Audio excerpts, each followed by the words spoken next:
That CJ dude need to give me my credit, no cap. Busy Banks then said on IG, dude jacking my lingo and flow. Slide, hop in the V, let's go for a ride.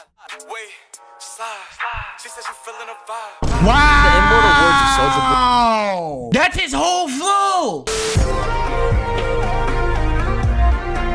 More! Abdul up next. Welcome back to another video onto this channel, everybody. Woo! Today we're actually reacting to a rapper that got exposed as a fake blood. Now, there was a song very popular a while ago. I don't know if you guys remember. Whoopty, well, I'm outside in it's a movie. Yeah, I sung that terribly. It's New York, bro. This was like, bro, after Pop Smoke died, it was a lot of drill rappers able to pop out the cut. We had a lot. Because once Pop Smoke died and we all, like, there was a lot of people who found out about him after, let's be honest. The world was like, bro, we need some more. What's the most similar stuff we got? Dusty Lil Kane popped out. Then New York Drill had a wave. And the person who had a wave in New York Drill was a rapper named CJ. And he got exposed as a fake blood. Now, I'm gonna be honest, I actually did not know anything about the situation though. Mainly because I was not listening to that song, so I don't see why I would be interested to see how he's a fake blood. Like, I wouldn't care. As life goes on and you get more toxic and negative, and the hatred, and you just become more of one, and it just fills you in like it's like a shot of coffee. It brings you to this point. How CJ a fake blood, bro? Let me know. Just tell me. CJ first got the world's attention with his hit song, Whoopty. But I ain't gonna lie, like that song was like cool and all, but like one main part I remember is like, weren't you like twerking in the music video?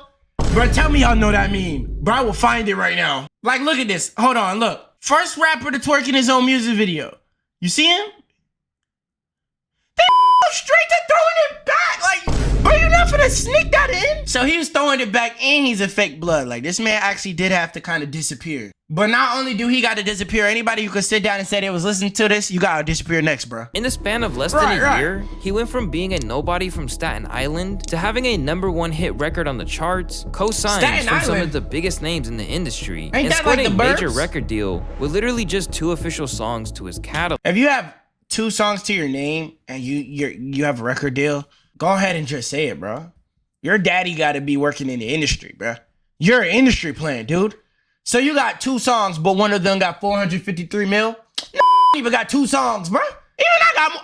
Come on, bro. You ain't fooling nobody. When CJ dropped his song Whoopty on July 30th, 2020, it popped off immediately, which was pretty sus for a few reasons. I mean, for one, if we use the Wayback Machine, we can see that this guy barely had 40,000 subscribers on his channel when he somehow managed to pull in 7 million views on a video. A month later, it jumped to nearly 80 million. So how did this random Latino guy from Staten Island, New York, from 7 to 80 million in a month? Whoopty, I pay the bread for the views, eh? You paying the bread in a month? That's not even realistic. Justin Bieber's not moving like that. NBA Youngboy's not moving like that.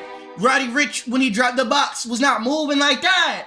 Did he simply find the recipe to success that quickly? No. With rappers like Ice Spice, Chance the Rapper, and Baby Keem all being tagged with the industry plant label. Let's be real. Chance the Rapper had a fan base before he blew up off of what he was working on. Ice Spice blew up because of that, and Baby Keem blew up. I mean, he a goat now. Before we dive back in, here's something that you can actually do when you're bored. You can play games and get paid for it. If you hit the link in my description or scan the QR code on the screen, you can sign up to freecash.com and start right away. And when you use my link at the top of the description or my QR code, you'll also get a $5 bonus to kick things off. So why not? Tap in. Link in the description, QR code here. Back to the video. Keem get played on the ox, so I don't hate on him. I ain't gonna lie.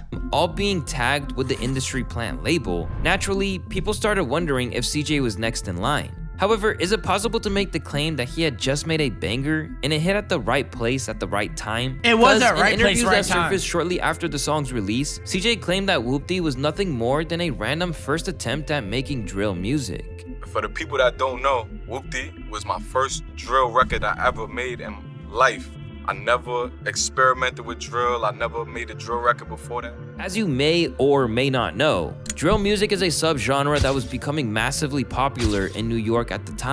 So if you're not even a drill rapper and you blew up off of your first drill song, yeah, that sounds fire and all, but so you're a culture vulture? Yeah, that's cool.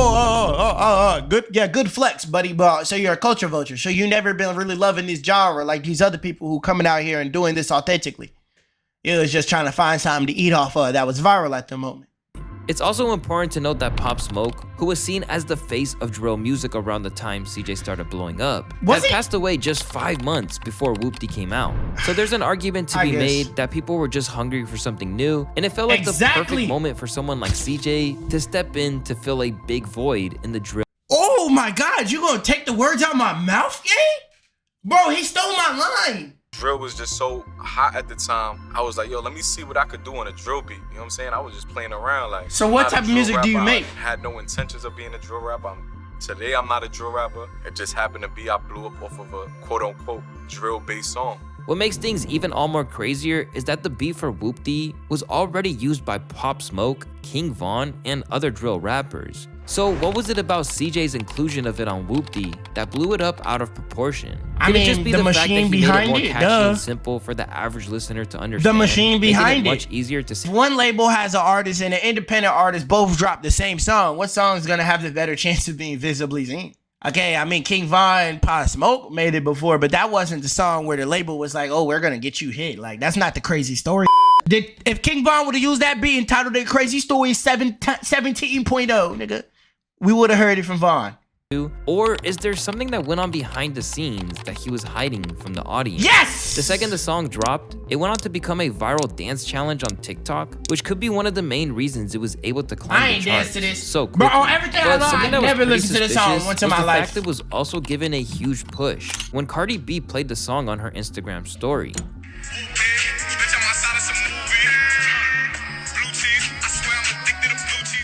French Montana then made him an honorary member of Coke Boys with the gift of a chain. He then got legends like Busta Rhymes to feature on his songs, and even Mark Wahlberg was seen hanging out with this dude. Oh yeah, you're not even trying to hide it. No, you're not even trying to hide it. Look, there's another specific person I know who I saw Cardi B playing their song on their story that made New York drill. That told me personally he's not an industry plant. I'm just saying. So it's no secret that something deeper was probably going on behind the scenes. And they told me the same thing. No, it's not happening, buddy. I'm not an industry player, bro. That's just funny, bro.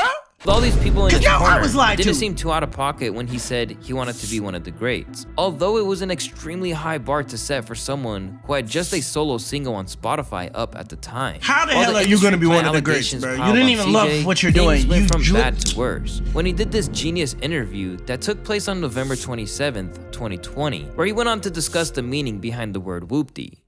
Whoopty. I'm outside of some movie. Pretty much Whoopty, like, it's worldwide now. You know, I got babies, you know, saying Whoopty. I got, you know, middle-aged people, you know, older people. Pretty much it's just like a roll call, you know, whenever I see my guys in the street, and, you know, that's how we greet each other. It's like a New York when people say, yeah. While this interview seemed simple on the surface, it resulted in a whole ton of drama for CJ that would become inescapable throughout the duration of his career. To preface this segment, it's important to know the severity of what being labeled a fake gangster can do to your reputation as a rapper. For some reason, it seems that people enjoy rappers with a gangster persona. Man said gangster persona, then put Playboy Cardi and Young Thug is a whole kingpin, but Playboy Cardi. Come on, man. Playboy Cardi don't got a Young Thug don't got a gangster persona. Like, okay, he one of the most gangsters in the world, but come on, man. Yeah, Cardi might be wearing some like super skinny jeans and he might throw on a thong. It's Rick Owens though. Like, he might be able to do some gangster stuff too, but I wouldn't say he has a gangster image. Same with Young Thug, but they both goats though. And Polo G and NBA Youngboy, come on, man. NBA Youngboy is the CIA running front mascot, bro. As some of the biggest rappers in the world are tied to some kind of gang affiliation. True. This was kind of the case for someone like Gucci Mane, who literally murdered someone in 2006, which many would consider the time period where the rapper was in his prime. Even Chicago rappers like Lil Bibby claim that him killing someone was the reason he liked Gucci Mane so much. Man, you know, wow. Chicago people just loved Gucci, man. He like everybody's idol, man. He like a gangster, man. First of all, he killed somebody for trying to rob him. And then he rapped about it, and he made all the type of diss song. Man, Chicago just like negative shit, man. We like people that's really gangster, man. You know what I'm saying? However, this CIA only seems capital. to be the case for a rapper who Chicago actually stands by the words they say with the CIA capital, Chicago, man. in the lyrics. And for this very reason, the music video for Whoopty would also cause a ton of unwanted drama for CJ. Because as you probably know, the video for Whoopty shows visuals of CJ rocking red bandanas while also hanging around members of a Bloods gang from New York. Rappers like Slim Jesus and 6ix9ine showed the whole world the type of success you can achieve by this marketing gimmick. First of all, why Slim Jesus look like the Backpack Kid? I never really noticed that. Listen, let me cook. Not only are we thinking that this man was an industry plant this entire time, right? You notice his first song. Whose music video was he copying? It just so happened you were from New York, you were Latino, and your music video looked like you're just copying a 6ix9ine video, and you're doing drill? Come on, man. The label was just trying to make a new 6ix9ine, bro. Let's just be real, bro. All right, we just gonna get you out without the controversy. Let's make a new 6ix9ine. 6ix9ine don't act right. All right, we just gonna make a new one. Which seems to perform even better if the rapper is not black. It's not just a coincidence that all of these artists' biggest songs just happen to feature a substantial amount of gang activity to help increase shock value. And speaking of 6ix9ine, he also had a hand in CJ's drama, but we'll delve into that part later in the video. I can't wait to see 6ix9ine hate on him. These aren't the only reasons the Hey, song I actually blew up. rock with It also 6ix9ine. had a banging I would've beat and snitched a hell too. of a catchy hook. However, problems began to arise when people started to dissect what the word Whoopty even means. And much to their surprise, it wasn't just some made-up slang, as CJ made it seem in his interview with Genius. But rather, the word had an incredibly dark history behind it. The Rap Dictionary defines Whoopty to be a noun, meaning a gang calling, greeting, salute, or acknowledgement for New York Blood gang members. Upon further investigation and fan speculation, people began to question CJ's authenticity of being a real Bloods gang. So pretty much, they said Whoopty's synonym is so whoop. Hey man, respect to both of y'all, twin. Hey, Whoopty, so whoop. Hey, I rock with y'all, man. It's all love over here. You know that? It's all love, bro. It's all love, man. Keep getting money. Whoopty is a slang that is closely linked to the Mac baller bloodhound Brims, which is a notorious gang in New York City that's been around since 2005. At one point, it was considered to be one of the most dangerous gangs in New York. According to a post that dates back to 2014, the Mac baller Brims were known for doing some pretty serious stuff. For instance, some members actually kidnapped a dad, whose child is a prosecutor in North Carolina, all because they were mad about the sentence one of their own got. And there's another tragic story of a 14-year-old kid who got mixed up in all this and ended up getting shot by the cops. It's also said that joining this gang could mean you've got to commit murder as your initiation. Oh, so yeah, they weren't going for that. Oh, so they saying you getting money. Oh yeah, it's raps. You probably damn sure didn't think this song was gonna get this viral. You probably had no clue that the top leader of the whole Whoopty gang is gonna Whoopty slap at you. Incidents showed the dangerous and risky world CJ was stepping into, and if he really wasn't about that life, he was making a big mistake for clout. And it's clear that CJ was definitely affiliating himself with this group, as people began to notice that he had referenced specific gang members from the Bloodhound Brims in his lyrics, when he said, I got Otis Water on me like Fiji. I'm posted up with hats and the sleazies. in this line, CJ is heard referencing sleazies, which is a shout out to a New York rapper named Sazmula, who is part of the Macballa family and goes by nicknames like Big Sleaze or Sleazy. Also, when the song mentions hats, he's once again referring to members of the Brim gang Bloods. These are the kind of details that shifted the whole conversation. Suddenly, people started to question CJ's realness. They wanted to know if he was genuinely part of a gang, or if he was just borrowing their lingo and reputation. In New York, you know, they get money in every which way possible, bruh. One thing in New York, they're gonna get some money, you know? So the gang members will let somebody soft pay them for an image like, yeah, bro, I hop in your music video and make you seem tough. Just give me some money though. Has to be what's happening. If this is all you got, this is how hard somebody's really going to be accepted. Bro, just be yourself. You're a cornball. To make a hit song and grab some attention. But at first, CJ didn't back down and was pretty sincere about not only being a gang member, but also the fact that he had simply made up the word Whoopty. Besides claiming that he and his friends invented that was the a word, good way he to went play as far it, bro, as to to be filing real. a trademark to own the rights to the word Whoopty. But this only made things worse. It eventually gonna caught the trademark attention the of blood the leader word? of the Bloodhound Brims, Brim, who, despite being arrested for 30 years for narcotics trafficking and firearm offenses, took the time to make a phone call in reference to CJ. Yeah, this your boy boy Latik La Brim Johnson. So I'm gonna take a moment to set the record straight for y'all. I see there's a lot of controversy over this Whoopty thing. So first and foremost, CJ made a hot song, but the content that he used is not his content. So his foundation is based off a lie.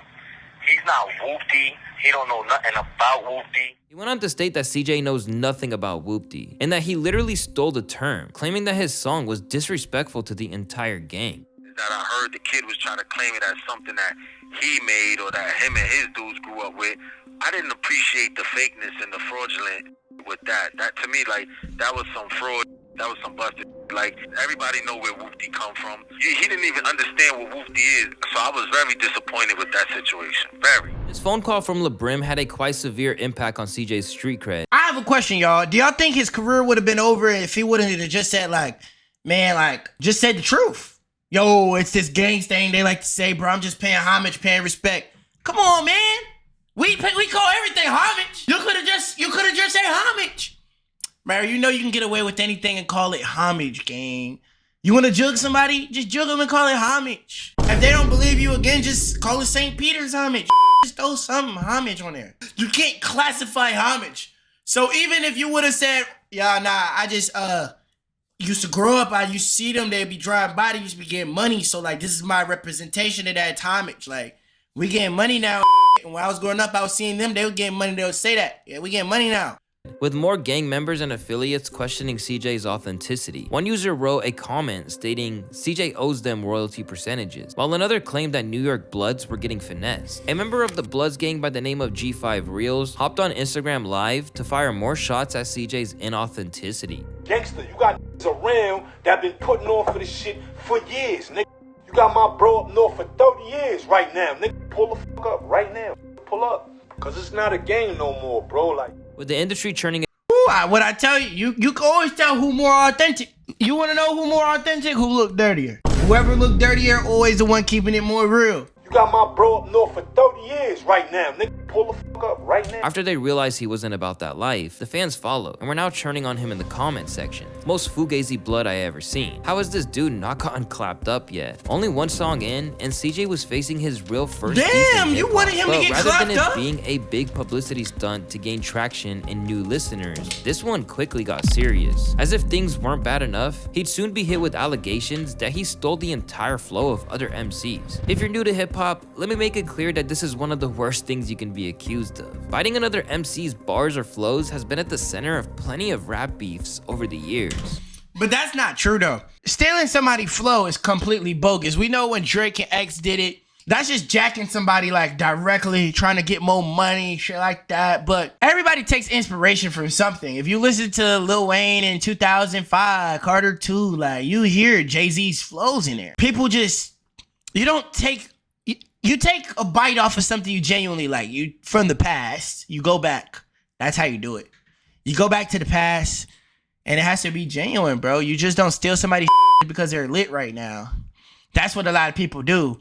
Because they want what they got. They don't care about or love what the person does. That's why the person who does it got to that point in the first place. Because they care about it and they love it. And then here goes another person who just sees like the benefits of what that person got. So they're trying to steal it. And that's where the problem comes. So when two rappers named Busy Banks and 22Gs came out to say that CJ was a little sus and had basically jacked their whole style, it became another huge problem for him to deal with. Real CJ giving me 6ix9ine vibes. And Boy from Staten Island, the safest bureau in NYC. Heard he ain't even Whoopty for real. That CJ dude need to give me my credit, no cap. Busy Banks then said on IG, dude jacking my lingo and flow. I'm tired of not getting the recognition I deserve. I started this new wave of drill rap. Let's talk about it. Rather than being a vague accusation, people actually began to put together side-by-side comparisons to show how his style sounded next to Busy's. Check this out. Can't fuck with no bitch, that's basic. Look at my swag, the drip is contagious. Can't fuck with no hoe, that's basic. I used to run up chasing really break. Slide, hop in a V, let's go for a ride. Wait, slide. She said she feeling a vibe. Wow. The immortal words of Soulja Boy. That's his whole flow. Nah, I knew it. Culture vulture, bro. I it from the beginning, boy. Man, they write itself, ain't it? CJ wouldn't back down and would keep pushing further into his gang member persona in a song called Hit Up, where he fires shots at 22G's gang, the Gangster disciples, as well as throwing up their gang signs with his hands in the video. I get you hit up, no pop, come to your block and set up shop. The song also went crazy, gaining 3 million views. However, his fans were beginning to worry about CJ, being that he was now putting his whole life on the line. Then on April 7, 2022, CJ made another bold move when he showed up to DJ Vlad to discuss the beef, claiming he would beat up 22G's and Busy Banks if they kept dissing him.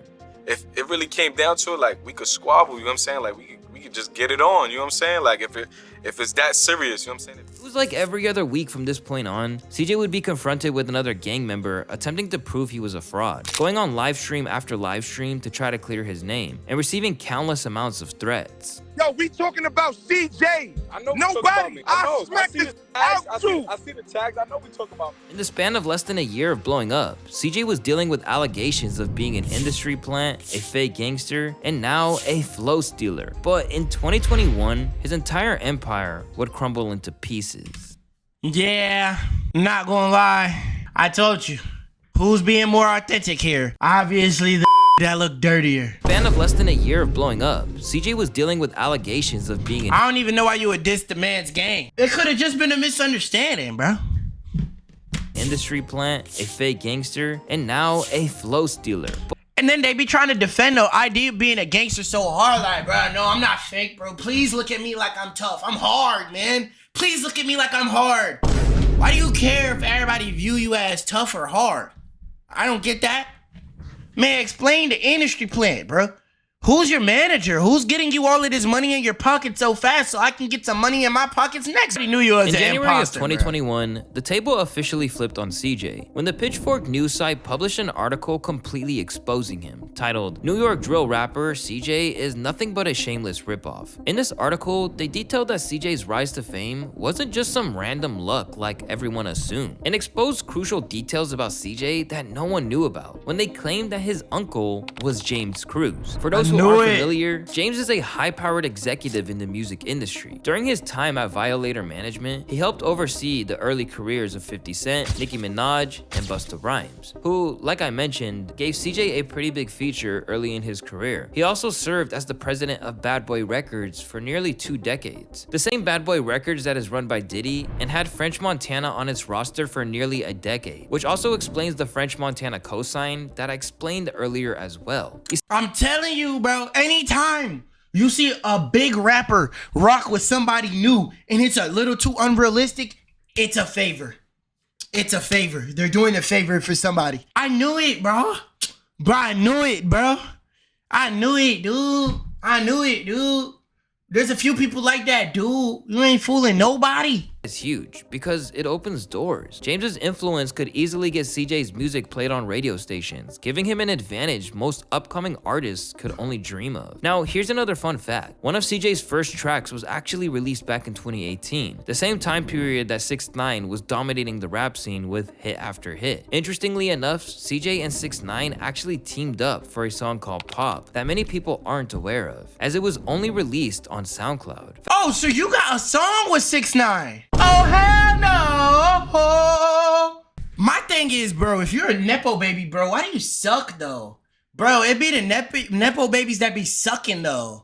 Like, dang, trash. Like, his music sucks. Like, bro, this song he had with 6ix9ine was one of the worst things I ever heard. His uncle James didn't exactly shy away from the fact that he had a hand in CJ's career either, and straight up exposed him in an interview discussing CJ's success, where he literally revealed that he came out of retirement just to manage him.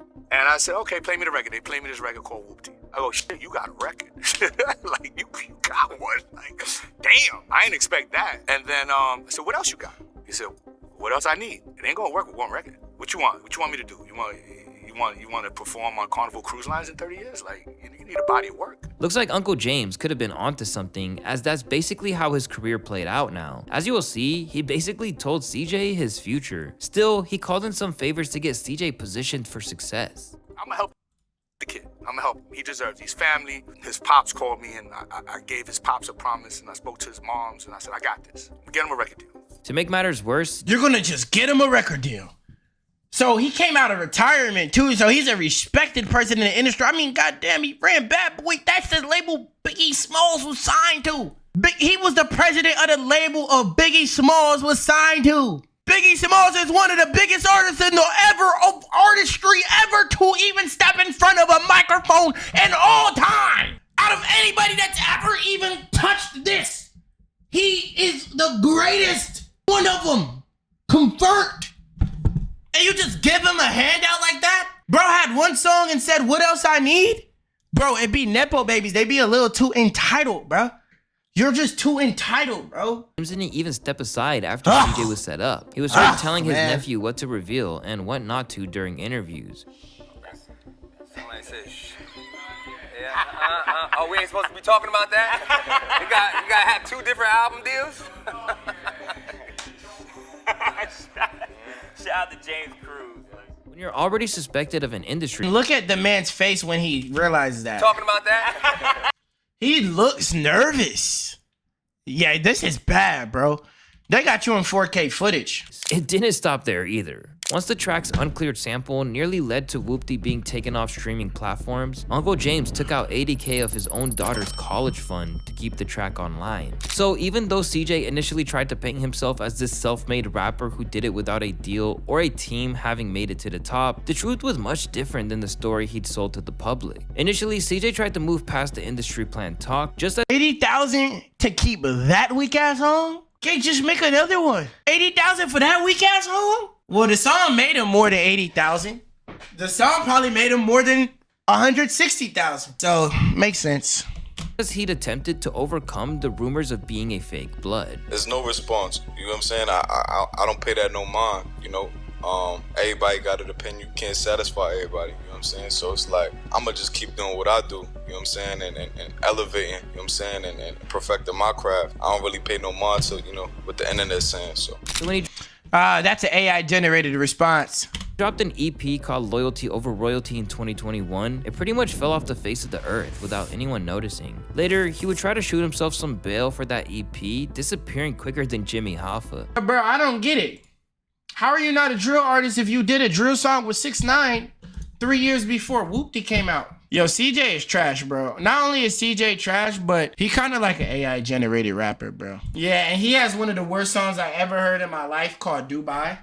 Yo, I think I'm a better rapper than CJ, bro. I would have faced CJ in Song Wars, bro. I think I got him beat, bro. Y'all don't know my vault. I got a better vault than CJ, bro. Tell CJ play me in Song Wars, bro. But yeah, man, LCJ, y'all, I'm out.